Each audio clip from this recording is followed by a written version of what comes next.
The laughter reached her before the wine did. Aryan Ashfeld stood at the edge of the grand ballroom in Solhaven Hall, a serving tray balanced on her trembling hands, watching 300 of the realm's most powerful wolves celebrate the one night of the decade that was supposed to change everything. The selection gala. The night the Alpha King would choose his queen. She was not a candidate. She was the help. The wine hit her chest before she could react. A full goblet, upended with deliberate precision, soaking through the thin gray servant's dress until the crimson stain spread from her collarbone to her waist like an open wound. The silver tray clattered to the marble floor. Silence rippled outward from the sound. Lysara Morghaven stood 3 steps away, her hand still extended from the throw, her lips curving into the smile she had been perfecting since childhood. She wore a gown of white and gold that caught the chandelier light like liquid sunlight. Every thread, every jewel, every carefully arranged curl of auburn hair had been selected for this night, for this audience, for this throne. "How clumsy," Lysara said, loud enough for the nearest 50 wolves to hear. "But then, what else would anyone expect from you?" Aryan did not move. She had learned long ago that moving made it worse. "Look at her." Lysara turned to the gathered crowd, performing outrage with the ease of someone who had rehearsed it. "This is what happens when you drag a wolf less Omega out of the kitchen and put her where she does not belong. She cannot even hold a tray." The laughter returned. Not all of it. Some faces held pity, a few held discomfort, but enough. Enough to make the heat crawl up Aryan's neck and the sting settle behind her eyes where she would never, ever let it become tears. Lysara stepped closer, dropping her voice to a register meant only for Aryan, though every wolf with heightened hearing could catch it anyway. "No one would ever choose you," she whispered. "Not tonight. Not any night. You are wolfless. You are nothing. And after this gala, you will go back to scrubbing floors where you belong." The words did not hurt the way they used to. They hurt worse. Because somewhere beneath 5 years of silence and submission and a poison she did not yet have a name for, a part of Aryan still believed she was meant for more than this. And that part was dying a little more with each passing day. She knelt to pick up the fallen tray. The ballroom doors at the far end of the hall opened, and every wolf in the room stopped breathing. 5 years ago, Aryan Ashfeld had been the daughter of an alpha. Her father, Edric Ashfeld, had led the Ashfeld pack with a steady hand and an honest heart. Their territory in the Eastern Highlands was modest but prosperous, and Edric was respected across every border for one simple reason: he could not be bought. That was what killed him. When Edric married Vespera Morghaven, a widowed noblewoman with a daughter Aryan's age, the household shifted like a foundation cracking beneath a house. Vespera was charming, attentive, generous with compliments, and careful with loyalty. Aryan had wanted to love her. She had tried. But Vespera had not come for family. She had come for access. In the months before his death, Edric had grown quiet. He spent late nights in his study with the door locked. He told Aryan once, in a voice she had never heard him use before, that powerful people were doing terrible things and that he was going to stop them. 3 weeks later, his horse threw him on a mountain trail. He struck his head on a rock, dead before the search party found him. Aryan had been 17. She had known, with the gut certainty of a daughter who understood her father's skill in the saddle, that the accident was not an accident. But she was young, alone, and within days of Edric's burial, something began happening to her body that she could not explain. Her wolf went quiet. Not all at once. It was gradual, like a candle being slowly starved of air. The instincts dulled. The heightened senses faded. The warm, fierce presence in her chest that was her wolf, her other self, her birthright, grew faint and then silent. Vespera had been lacing her food with wolfsbane, a tasteless, scentless poison drawn from a rare mountain root. In small doses over time, it suppressed the wolf entirely without killing the host. It simply erased the animal, leaving behind a shell that carried none of the power. With Aryan Wolf Less and Edric dead, Vespera seized the Ashfeld estates. She absorbed the pack under the Morghaven name. She stripped Aryan of her title, her inheritance, and her bedroom, and she handed her a servant's uniform. Half a decade of scrubbing floors and pouring wine and lowering her eyes while Lysara wore the gowns that should have been hers. 5 years of being told she was nothing until she almost believed it.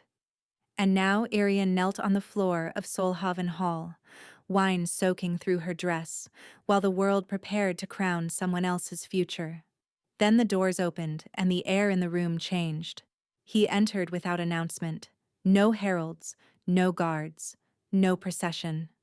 Just a man walking through a doorway, and yet every wolf in the room felt it in their bones. Sorin Greyvein, Alpha King of Valdrin. No one outside the inner court had seen him in 7 years. He had ruled from Stormhold Keep in the northern mountains, governing through commanders and councils, refusing every social invitation. Some whispered he was scarred. Others claimed he was mad with grief after his brother's assassination. A few said the throne sat empty and the kingdom ran on the momentum of fear alone. They were all wrong. He moved through the doorway with the kind of authority that did not need a crown to announce itself. Tall, dark-haired, with streaks of silver at the temples that spoke of burdens carried too long. A jaw built from sharp lines and sharper decisions. And eyes the color of a winter storm, pale gray, nearly silver, sweeping the hall with the precision of a predator who already knew where every threat stood. The Omega candidates had assembled in a crescent at the center of the ballroom. 14 women from the most powerful packs in Valdrin, each dressed in silks and jewels that represented their family's wealth and ambition. Lysara stood at the center, exactly where Vespera had positioned her. The prime spot, the unmissable candidate. Sorin walked toward the crescent. The first candidate, Lady Audeline of the Ravenshade Pack, dropped into a curtsy so deep her knees touched the floor, her throat bared in submission. The Alpha King did not slow down. He passed her like she was furniture. The second, the third, the fifth, the eighth. He walked the line without stopping, without speaking, without so much as a flicker of acknowledgement.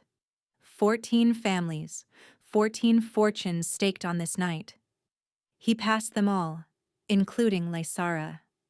She had executed her curtsy flawlessly, throat bared, eyes lowered, wolf radiating the precise frequency of elegant submission that years of coaching had drilled into her muscles. Sorin Greyvein walked past her as though she did not exist. Lysara's composure cracked, just for a second, just a flash of disbelief that she smothered before it could reach her mouth, but Aryan saw it. She had spent years learning to read her stepsister's face. And what she saw there was not disappointment. It was the first tremor of fear. The Alpha King cleared the crescent entirely. The candidates broke formation, confused, murmuring, scandalized. The hall watched in stunned silence as the king walked away from every eligible Omega in the realm, and kept walking, toward the pillar, toward the wine stain, toward her. No. Aryan pressed her back against the stone column. Every instinct she had left, the human ones, the survival ones, screamed at her to run. This was not right. This was not possible. He stopped, 2 paces away, close enough that she could see the faint scars along his jaw, the shadows beneath his eyes, the tension locked into his shoulders like a man bracing against a weight only he could feel. Those silver eyes found hers, and held. The ballroom disappeared. Something deep in Aryan's chest. Something that had been silent for years. Something she had mourned and buried and given up for dead. Flickered. Not possible. The wolfsbane had taken everything. There was nothing left to feel. but she felt it. A warmth, a pull, a sound beneath sound, like a heartbeat that did not belong to her. "What is your name?" His voice was low, rough, meant for no one else. Instead of curtsying, instead of lowering her eyes, she lifted her chin and met the gaze of the Alpha King of Valdrin with wine dripping from her dress and nothing left to lose. "I am no one, Your Majesty. I am a servant. I should not even be standing here." "Your name?" "Aryan. Aryan Ashfeld." Something shifted in his expression. Recognition, calculation, and something else. Something that moved too fast and burned too bright for her to name. "Ashfeld," he repeated, quiet, like a man finding a door he had been searching for in the dark. Then he turned to face the hall. 300 wolves, 14 rejected candidates. Every powerful family in Valdrin holding its breath. "I have made my choice." The silence lasted exactly 2 heartbeats. Then it shattered. Lysera's shriek of fury cut through the eruption like a blade through silk. Vespera surged from the crowd, her face white and rigid with a rage that had nothing to do with social embarrassment and everything to do with plans unraveling. Gasps collided with protests. Disbelief crashed against outrage. A wolfless Omega, a servant in a stained dress, chosen over every noble candidate in the kingdom. Aryan's vision blurred, her knees buckled, the world tilted sideways. A hand caught her arm, steady, warm, strong enough to hold up a kingdom.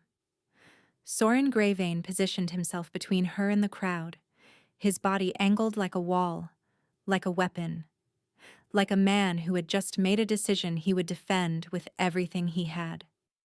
"Breathe," he said, low enough that only she could hear. "And do not kneel. You do not kneel to anyone. Not anymore." Behind them, the court was fracturing in real time, alliances recalculating, futures collapsing, a kingdom pivoting on a single impossible choice. But Aryan heard none of it. She heard only her own heartbeat. And beneath it, for the first time in 5 years, the faintest answering echo of something wild and golden and furious. Something that had been waiting in the dark. Something that was waking up. They took her through a passage behind the ballroom's eastern wall. The sounds of the gala faded behind them like a tide pulling back from shore. Soren led her into a chamber at the end of the corridor, a war room. Maps covered every wall. A heavy oak table dominated the center, scarred with the marks of blades and fists. This was not a room built for ceremony. It was built for decisions that changed the shape of kingdoms. Soren dismissed the guards. The door closed. The silence was total. He turned to face her. The magnetism from the ballroom was gone. In its place was something colder, sharper. A man stripping away performance and revealing the machine beneath. "Sit," he said. "I would rather stand." His mouth twitched, not a smile. Something adjacent to one. "Then stand. You have questions." "I have nothing but questions." "Then I will save you the trouble of asking the first one. I did not choose you because of sentiment. I chose you because when I entered that hall, I sensed something buried beneath years of wolfsbane that every other wolf in the room had missed." Aryan went still. "You know about the wolfsbane. I can smell the compound in your blood. Trace amounts, accumulated over years. Someone has been poisoning you. Deliberately. Systematically." His gaze did not waver. "Your stepmother, I assume." Hearing it confirmed by someone with no reason to lie made the floor feel unsteady beneath her feet. "Why would you care?" she asked. "Because I have been hunting the people responsible for my brother's murder for 3 years, and every thread I have pulled leads back to the same web of families, the Morghavens, the Ravenshades, the Kelvorns." He pushed off the table and began pacing. "They call themselves the Inner Circle, An alliance of packs who believe the crown has grown too powerful and that a new order, their order, should replace it. And you think Vespera is part of this? I think Vespera is one of its founders, and I think your father discovered the circle before he died. Soren stopped pacing, which is why they killed him. The room compressed around her, her father's locked study, the late-night visitors, his voice saying powerful people were doing terrible things. You knew, Aryan breathed. You knew he was murdered. I suspected. I could not prove it. The circle has allies in my own court, wolves I cannot yet identify. If I strike without sufficient proof, they scatter, regroup, and I lose my only chance to dismantle them. So what do you want from me? Your father kept records. Evidence hidden somewhere the Morghavens have never found. I believe he left you a way to locate them. I do not know where any records are. Not yet. But the wolfsbane suppresses more than your wolf. It buries memories, instincts. Once the poison is purged, things you have forgotten may resurface. He stepped closer. Here is what I am proposing. Marry me, become my queen. Under my protection, Vespera cannot reach you. I will purge the poison from your body, restore your wolf, and give you the resources to recover whatever your father left behind. And in return, you help me destroy the inner circle. Every name, every alliance, every secret. We tear them out, root and branch. That is not a marriage proposal. That is a battle plan. It is both. I need a queen who is not connected to the families conspiring against me. You need protection that cannot be broken. This serves us both. And if I say no, then I escort you from Solhaven tonight. The poison continues. Your wolf dies permanently within 2 years, and the families who murdered your father and my brother continue without consequence. 2 years. The number landed like a stone dropped into still water. One condition, Aryan said. Her voice was steady, though her hands were shaking. If I do this, I want justice. Not just for the conspiracy. For every Omega Vespera has exploited, every pack she has swallowed, every life she has ruined.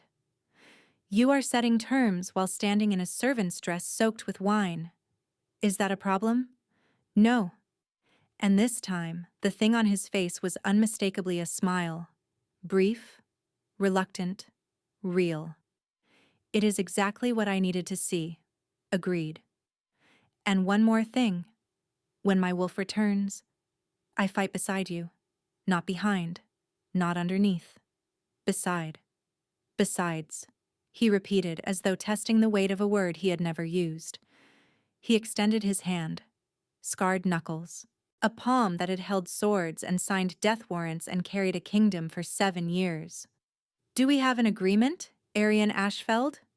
She took his hand. We have an agreement. His grip was warm and absolute. Then we leave tonight. Stormhold Keep is 3 days north. The purge begins the moment we arrive. He released her and moved toward the door. Your Majesty, she called. He paused without turning. Why tonight? You have avoided the court for 7 years.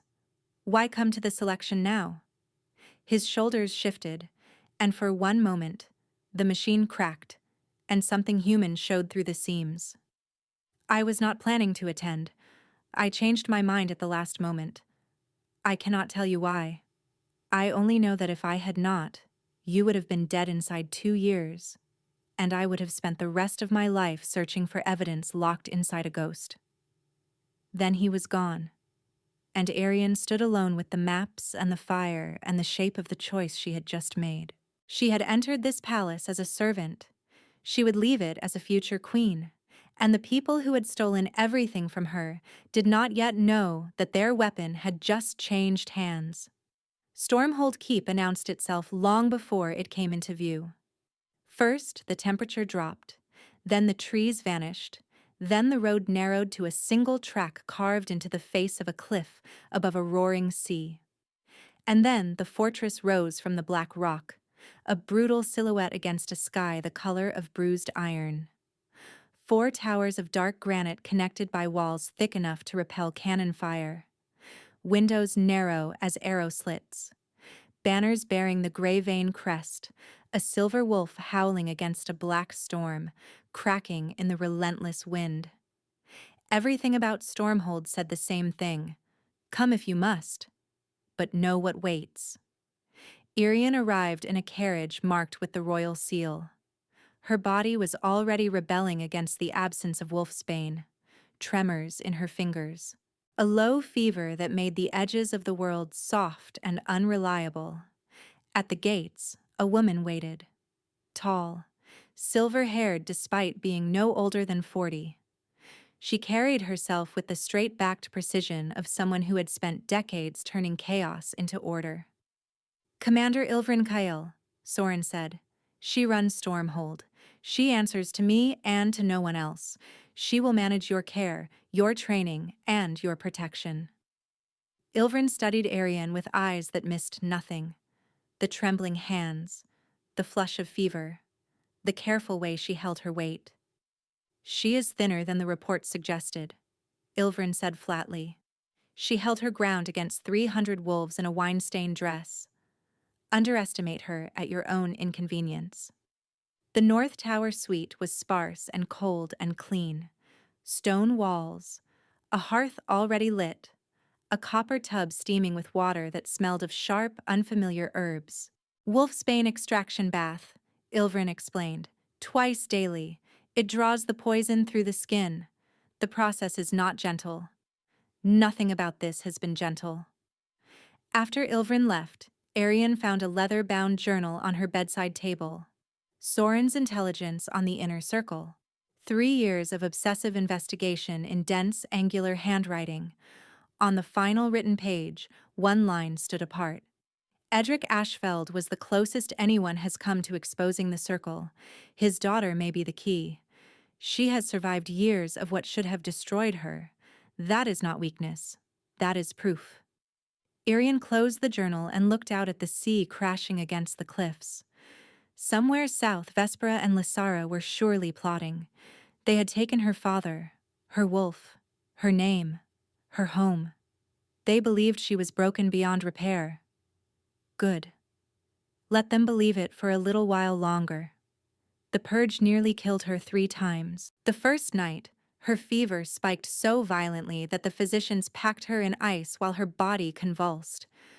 The second week, her heart stuttered and stopped for 4 seconds before Ilvrin's fist against her sternum shocked it back into rhythm.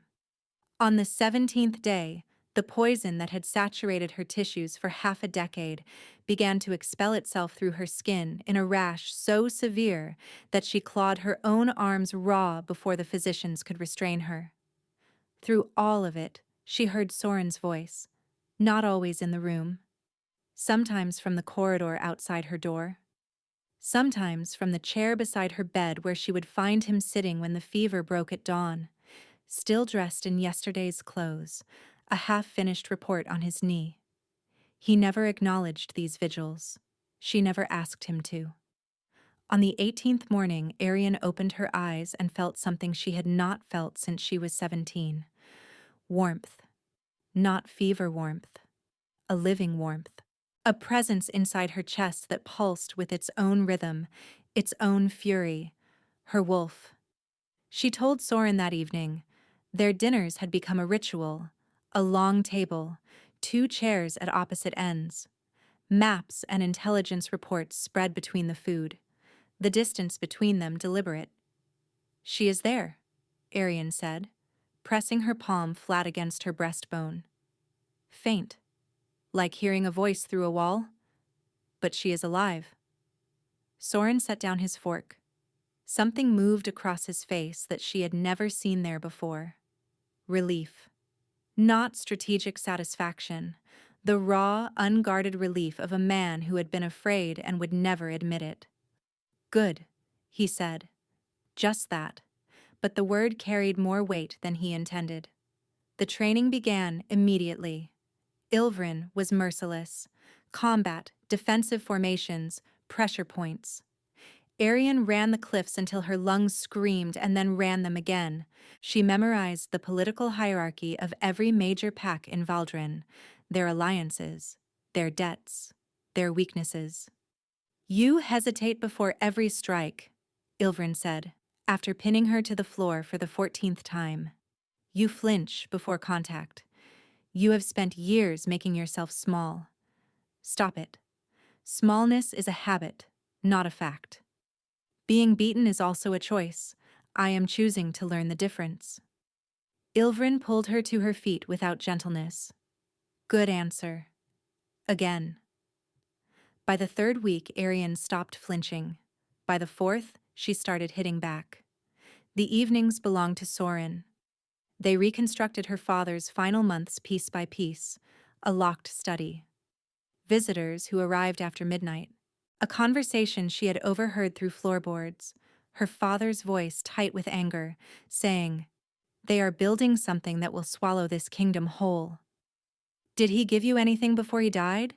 Soren asked one evening. "A gift? A keepsake? Something he told you to protect?" The memory surfaced slowly.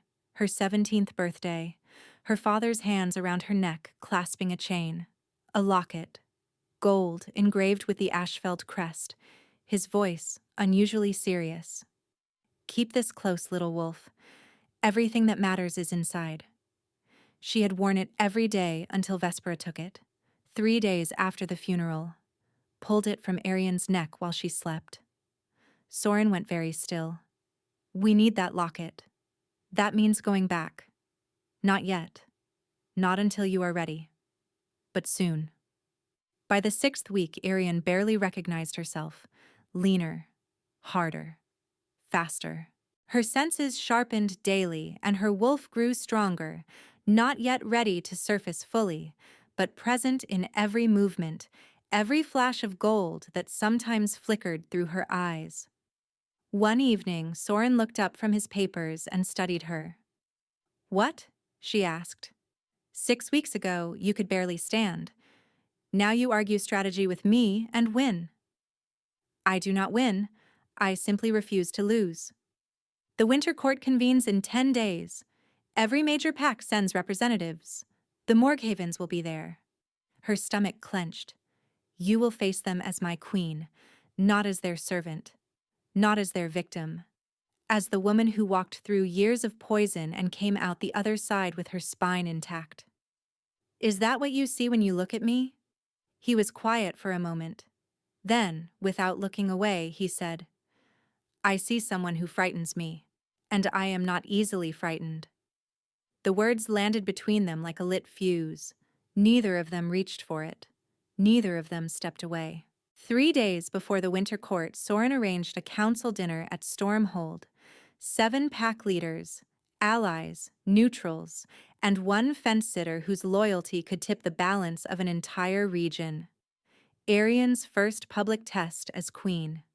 She stood before the mirror in her chambers and did not recognize the woman staring back. The gown was deep midnight silk, threaded with silver that caught the torchlight like frozen lightning. A circlet of dark metal sat against her hair. Her eyes, once dulled by years of poison, carried an amber warmth that had not been there 8 weeks ago. Her wolf looking out through her skin.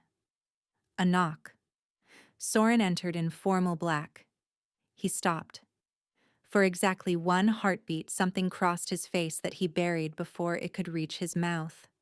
"You look prepared," he said. "You hesitated." "I was recalculating." He offered his arm. "Shall we?" The dinner was a minefield disguised as hospitality. 7 pack leaders assessed her from behind wine glasses and polished manners. Lord Calum of the Grey Mist Pack questioned her knowledge of territorial law. Lady Ravina of the Ashford Pack tested her understanding of trade agreements. The fence-sitter, Lord Halvrin of the Dunmire Pack, simply watched. When Lord Halvrin mentioned that certain southern packs had been quietly redirecting border defense funds into private accounts, Aryan saw her opening. "The financial discrepancies are not limited to the south, Lord Halvrin. Crown auditors have identified irregular fund movements across at least 4 territories, all connected to the same network of families. She did not name the Morgue Havens. She did not need to. The silence that followed was heavy with the sound of loyalties being reconsidered. Lord Halvrin set down his wine. "I would be interested in reviewing those audit reports, Your Majesty."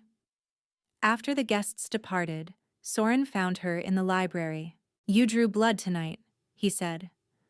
I planted a question. "That is not blood." "In politics, it is the same thing." He paused. "You surprised them, Aryan. You surprised me. You expected me to fail? I expected competence. You delivered authority.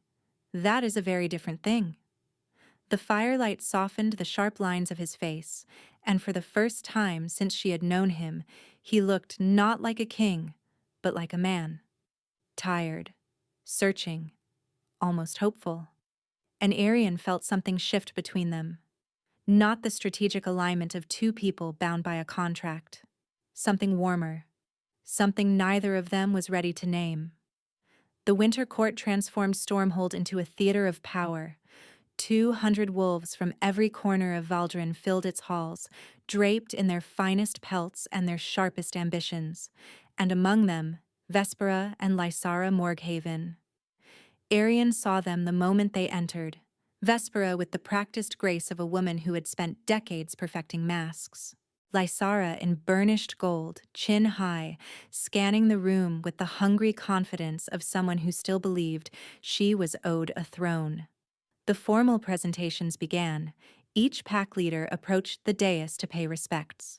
When the herald announced, "Lady Vespera Morghaven, Alpha Regent of the Ashfeld Morghaven territories, and her daughter, Lady Lysara Morghaven," the great hall seemed to tighten like a held breath. Vespera's eyes found Aryan on the throne. The mask held.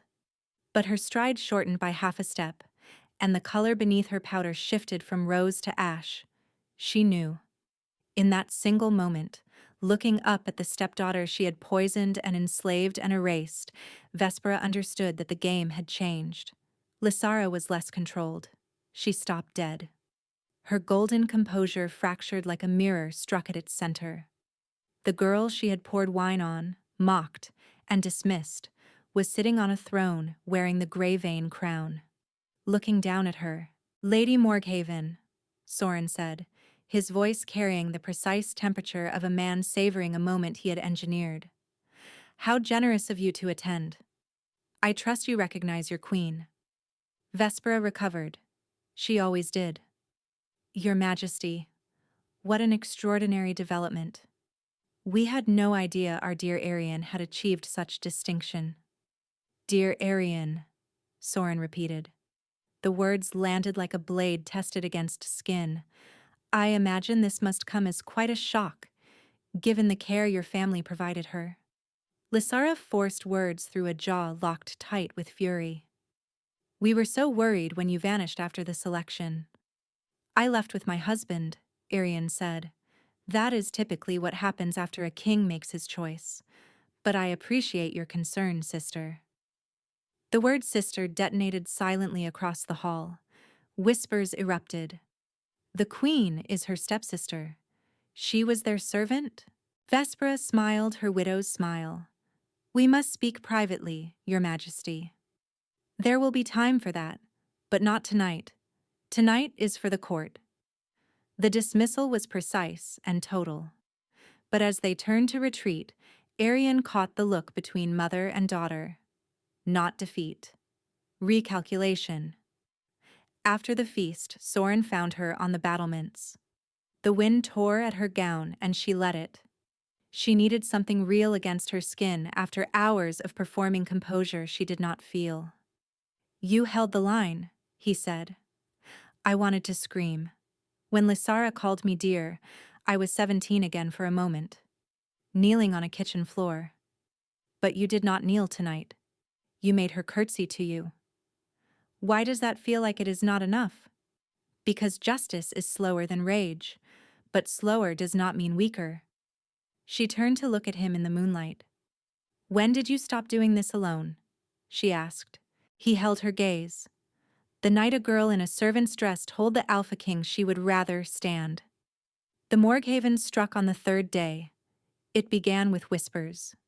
Carefully planted rumors that the queen was mentally unstable, that the poison had destroyed her mind, that she had no wolf and was therefore unfit for the crown. Then, the formal challenge. Lysara Morghaven stood before the assembled court and invoked the right of proving. An ancient law, unused for over a century, that allowed any wolf to challenge the queen's fitness by demanding she shift publicly. If she could not, the selection was void. A queen without a wolf is no queen at all, Lysara declared. Let her shift before the court. If she cannot, this farce ends tonight. The hall erupted. Soren rose from the throne, fury rolling off him in waves that made the nearest wolves step back. Lord Aldrin Morghaven, Vespera's brother, stepped forward. A broad-shouldered alpha with the smile of a diplomat and the instincts of a predator. It is ancient law, Your Majesty. Unless the king would place himself above it? The trap was immaculate, refuse, and Soren appeared to be hiding a weakness. Accept, and Aryan would be humiliated. I accept, Aryan said. Every head turned. I accept the proving. In 7 days, I will shift before the full court. Lysara's smile was radiant. 7 days. How generous. In the war room, the door barely closed before Soren's control shattered. Your wolf is not ready. You cannot shift. Then she will have to be ready in 7 days. If you fail, they win everything. The crown, the kingdom. The conspiracy survives. Everything your father died for, everything your brother died for, is buried forever. And if it kills you, then I die trying instead of dying silent. Soren closed the distance between them in 2 strides. His hands gripped her arms, not hard, but she felt the tremor running through him. The unshakable Alpha King was shaking. I cannot lose you, he said. The words came out rough and raw, like something torn from behind a wall he had spent 7 years building. I brought you here for strategy. I married you for advantage. But somewhere between the purge and the training and the dinners at opposite ends of a table that was always too long, I stopped being able to separate the strategy from you. Soren? I love you. He said it like a man stepping off a cliff. I did not plan it. I did not want it. It is the most inconvenient, irrational, strategically catastrophic thing that has ever happened to me, and I would not undo it if I could. Aryan's breath caught.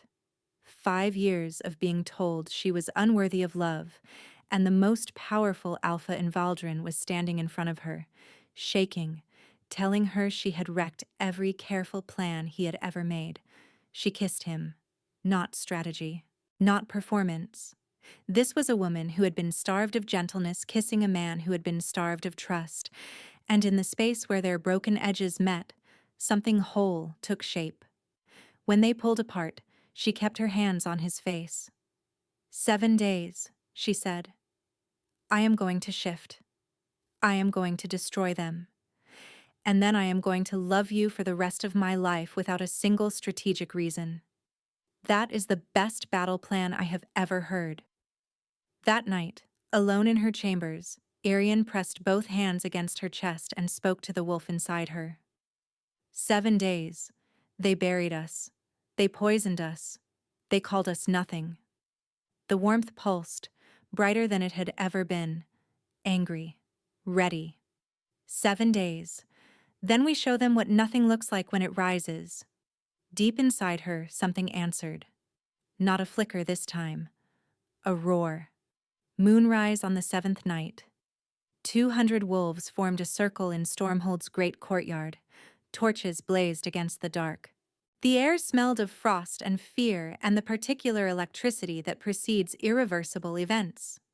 Aryan stood at the center of the stone platform in a white shift, barefoot on ancient rock. No crown, no circlet, no armor, just her.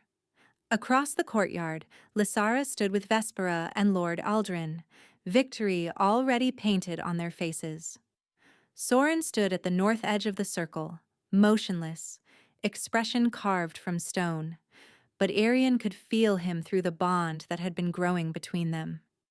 A pulse beneath her pulse, steady and warm and terrified. He believed in her. She could feel that too. It was the only thing holding her together. "The right of proving has been invoked," Lord Aldrin announced. "The Queen will demonstrate her wolf. If she cannot shift, the selection is voided." Aryan closed her eyes. Years of wolfsbane dissolved in her meals. Years of silence where a voice should have been.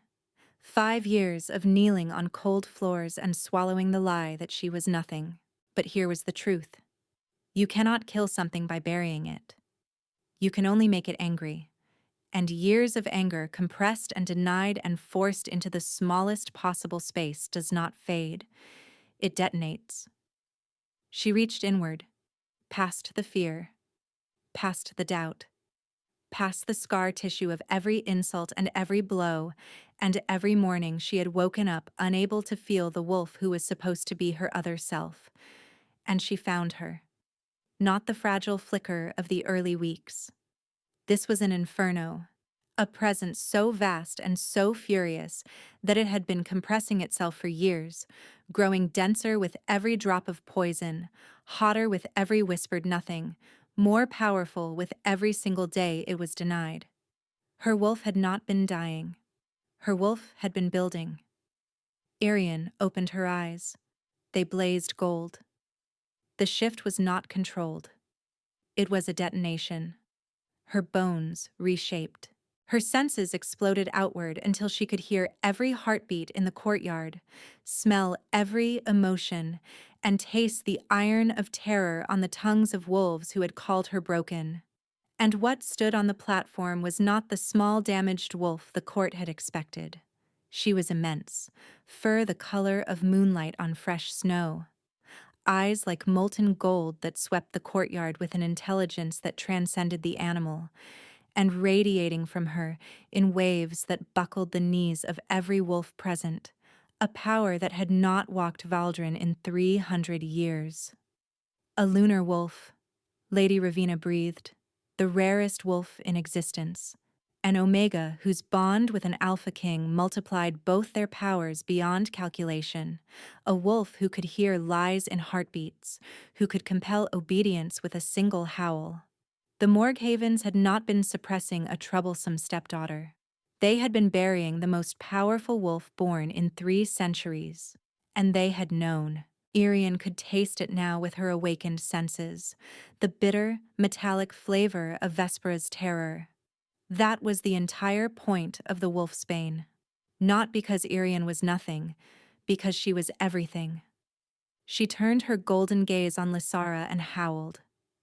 The sound shook the stones of Stormhold.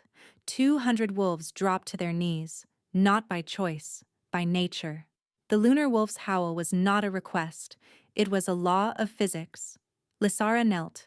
Vespera knelt. Lord Aldrin, who had orchestrated this trap with surgical confidence, knelt on the cold stone with his hands shaking. Aryan shifted back. She stood on the platform, breathing hard, gold still flickering in her eyes. She looked down at the Morghavens. "You told me no one would ever choose me. You poisoned me to make sure of it. You killed my father because he tried to stop you. And you buried my wolf because you knew exactly what I was, and it terrified you." "Lies," Vespera hissed, but her voice cracked. "A lunar wolf hears lies the way you hear speech. Your heart is racing. Your scent is rotten with guilt." Aryan's gaze swept the courtyard. "And I can sense every wolf here who conspired with you." She pointed, one by one. "Lord Aldrin, Lady Ravenshade, Lord Kelvorn, Commander Dureth, you conspired against the crown, and you murdered Prince Tavrin to weaken the king." Lord Aldrin erupted to his feet, shifting mid-stride, his massive wolf form lunging toward the platform. Soren was faster. A wolf black as a starless sky slammed into Aldrin, driving him into the courtyard stones, jaws locked around his throat. "Yield," Soren growled, "or I end this differently." Aldrin yielded. Ilvrin's soldiers moved with swift precision, seizing every conspirator Aryan had identified, bound, stripped of rank. As Lysara was dragged past the platform, she screamed, "You were nothing! You were supposed to stay nothing!" Aryan held her stepsister's wild, shattered gaze. "You spent years teaching me what it feels like to be powerless. Now you understand the lesson." Then Lady Ravina stood. Lord Calum. Lord Halvrin. One by one, every loyal wolf rose. "The Queen has proven her wolf," Lady Ravina declared. "The right is satisfied. Long live the Queen." The cry cascaded from wall to wall until it shook the ancient stones. "Long live the Queen!" Aryan's knees gave. Soren was there, human again, his arm around her waist, his breath against her temple. "You did it," he said. His voice was wrecked. "Every moment of that was you." She leaned into him, exhausted, shaking, more powerful than she had ever been. They had buried her, and she had risen as something they could never bury again. Later, the fire burned low. The celebrations echoed distantly from the great hall below. The world had changed its shape, and the two people most responsible for the change sat together in the quiet, letting the enormity settle. Soren held her hands, turned them over, traced the lines of her palms as though reading a map that led somewhere he had never expected to go. "I chose you at that ball because I sensed a suppressed wolf and saw an opportunity," he said. "I married you because I needed a weapon against the circle." He lifted her hands and pressed his lips against her knuckles. "But somewhere between the strategy and now, you became the reason I fight, not the instrument. The reason." "You are the worst strategist in the realm," she said, her voice thick with tears. "Falling in love with your own weapon." "The worst," he agreed. "And the luckiest." "I love you," she said. "Not because you saved me, not because you gave me a crown, because you looked at a girl the entire world had thrown away and you saw something worth choosing." The mate bond between them blazed, gold and silver intertwining, not ceremony, not politics. Choice. The purest, most terrifying, most unbreakable thing two wolves could share. Some bonds are forged in fire. Theirs was forged in poison, in silence, and in the stubborn refusal to let the dark have the last word. 6 months later, Stormhold's East Tower held the Ashfeld Sanctuary, a refuge for Omegas who had been poisoned, silenced, exploited, or discarded by the wolves who should have protected them. 41 women lived there now, healing, training, finding their wolves and their voices again. Vespera and Lord Aldrin stood trial before the High Pack Council. Life imprisonment in the stone vaults beneath the northern mountains. Lysara was stripped of her name and banished to the outer lands. The inner circle was dismantled, pack by pack, until nothing remained but ash and consequence. And inside the locket that Soren's soldiers recovered from the Morghaven estate, Aryan found a rolled parchment no larger than her smallest finger. On it, in her father's handwriting, the location of every document Edric Ashfeld had hidden before his death. Names, dates, financial records, alliance maps. Enough evidence to ensure no Morghaven would ever hold power in Valdrin again. She had been called nothing, poisoned, silenced, erased. But a king had walked past every glittering candidate in the realm and stopped before a girl in a stained dress. Not because she was powerful, not because she was perfect, because she was real. And that single, impossible choice had changed everything. Thank you for staying until the very last word. If this story stirred something in you, the belief that being unseen does not mean being unworthy, the knowledge that what others bury in you can become the very thing that sets you free, then share it with someone who needs to hear it today. Drop a comment with your favorite moment and where you are listening from. And subscribe, ring that bell, because the next story might be the one that finds you exactly when you need it most. You are not nothing. You never were.